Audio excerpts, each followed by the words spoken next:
Whether you're a beginner or a seasoned professional, you've come to the right place. Today I'm going to share with you 3 pieces of gear that I purchased on Amazon that are budget friendly and beginner friendly. I've been using them for the last 2 seasons, and now I want to share my opinion on whether or not they're worth buying. So stick around and enjoy the video. I, like many of you, still consider myself a beginner when it comes to camping. I have a lot of gear to buy still and a lot of things to learn. But one thing I have learned is that a saw goes a long way when it comes to processing wood, collecting wood, and getting it ready for the fire. This mossy oak saw here comes in at $32.99 on Amazon. It comes with 3 blades, although I've only ever used the one that's for cutting wood. I don't really have a use for the other 2. It comes with a nice little carrying pouch, and it folds up pretty small. It can fit in any side pouch of your pack with ease. I've used this for about 2 years now, so I've really got to know the saw. It cuts through wood no problem and holds up for a long day of sawing. But for $32, there are definitely some drawbacks. You do start to notice the less than ergonomic handle after a long day of sawing. I do notice when I'm really sawing away that this blade can kind of wobble sometimes. Now I admit that could possibly be because of user error, but I have used some more premium saws that I didn't really have that problem with, so something to think about. For $32, I'd recommend this saw for anyone, whether you're a beginner or not. It's just a good deal. Item number 2 is this chair I'm sitting on right now. It shares a similar build quality to any other chair really you can get out there. It's lightweight, it packs up small, and it's pretty comfortable. It has 2 side pockets here, and one of them, if you dare, can be used as a cup holder, although it's not very sturdy, so I wouldn't trust it too much. And this one actually comes with extendable legs, which I thought was kind of a gimmick when I first saw them, but I've ended up using them almost every trip now. This chair here comes in at $49.99, and it's by a brand called Sportneer. Can't tell you much about the brand, but I do know this chair is definitely worth the $49 you pay for it. I've had name brand chairs before that were twice the cost, and the differences are very minimal. The only thing I noticed really was that the name brand chairs did a better job at cradling your body, so they were slightly more comfortable, but I wouldn't call it $50 more comfortable.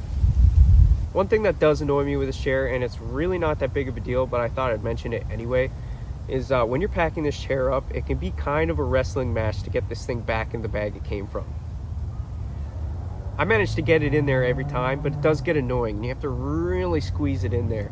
And I think it's due to the extra legs that are extendable. It makes it a little bigger. But unless you're doing it perfectly, it's very hard to zip it up. But at the end of the day, 30 seconds of extra effort for $50 saved. It's worth it to me. So like the saw, I'm not getting rid of this chair anytime soon, and I would recommend it to anybody. Last but not least is this tent. This is the first tent I've ever owned. It's been with me through the good trips and the bad trips. This is a Nature Hike 2-man tent. It comes in at $169.99 on Amazon. It's lightweight, it's easy to pack up, and it's small. It's plenty of room for one person, although I wouldn't suggest putting 2 people in there unless you're ready to get cozy, which I think is the case for most 2-man tents out there. At $170, there are definitely some notable compromises. While I still think it's roomy and it's done everything I needed it to do for me, it fits my bag, my sleeping pack, me, perfectly fine, I do notice that there isn't a lot of headroom. And I think that's mostly due to the fact that it kind of comes to a quick peak, and the sides are almost droopy sometimes.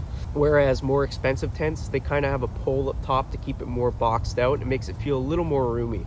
Another thing I noticed, which is probably a bigger deal of the 2, is that unless you have this tent pegged out properly and the fly stretched out properly, you can expect some moisture to get inside the tent during the wet weather. If you don't like camping during the wet weather, not a big deal, but definitely something to remember. If you don't mind taking the time to peg this tent out properly and the headroom doesn't bother you, at $170 for a small, lightweight tent, there's nothing really you can complain about.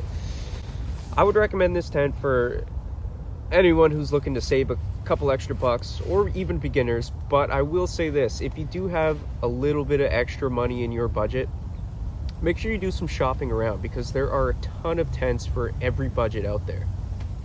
That's all I wanted to show you guys today. If you ever see me using some gear that you want me to review, just let me know in the comments. I'm actually planning my first winter trip this year, and I've been slowly buying gear off Amazon, budget friendly, beginner friendly, same fashion, and I'm going to be making a video showing you guys the gear I bought and how I'm preparing for my first winter trip. So make sure you guys hit the subscribe button so you don't miss it.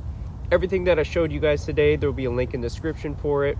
If you guys enjoyed the video, don't forget to hit that like button. It really helps the channel out. Thanks for watching. Hope you enjoyed it, and I'll see you in the next one.